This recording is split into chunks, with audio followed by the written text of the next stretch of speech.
Hello everyone, আসসালামু আলাইকুম। আজকে হচ্ছে অনেক দিন পর আমি বাসায় আছি। তো বাসায় যেহেতু আছি, নিজের ব্রেকফাস্ট আজকে নিজেই করে নেব। আজকে হচ্ছে পেয়ারার ন্যাচারাল জেলি দিয়ে হচ্ছে ব্রেড দিয়ে খাবো। এটা হচ্ছে সিলভার স্পুন বাই ইভা আপুর কাছ থেকে আনা হয়েছিল, আর এটা হচ্ছে একদমই রিজনেবল প্রাইস ছিল।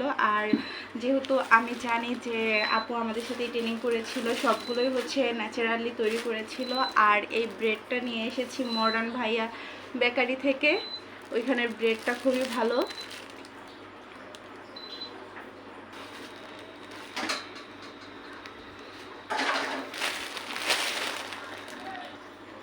তো এবার হচ্ছে এটা আনপ্যাকেজিং এর পালা।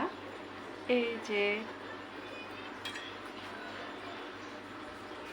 ওয়াও, এটা অনেক সুন্দর,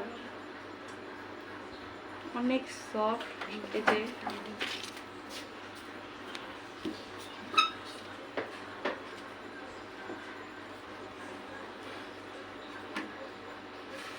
ফার্স্টটা হচ্ছে আম্মুকে ট্রাই করতে দিব যে কেমন হয়েছে, বাট আমার মনে হচ্ছে যে এটা অনেক ভালো হবে।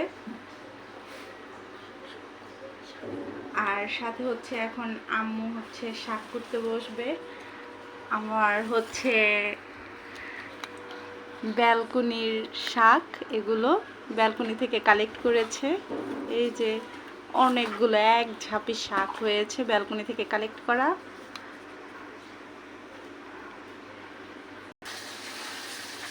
অলরেডি আমার অনেকগুলো ব্রেড জ্যাম লাগানো কমপ্লিট, সরি জেলি লাগানো, কারণ জ্যাম জেলি আমি সবসময় গুলিয়ে ফেলি।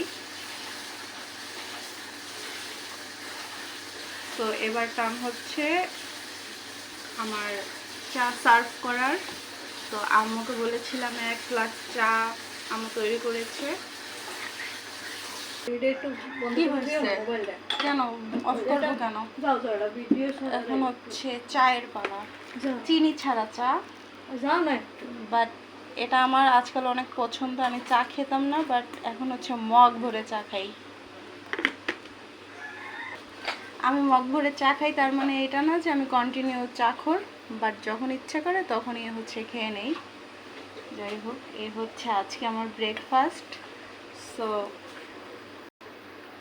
ইচ্ছা করলো আপনাদের সাথে শেয়ার করে নিলাম। এই যে আপুর হাতে বানানো জেলি, সাথে হচ্ছে আমার আম্মুর হাতে বানানো চা, আর মডার্ন বেকারির ব্রেড। সো আল্লাহ হাফেজ।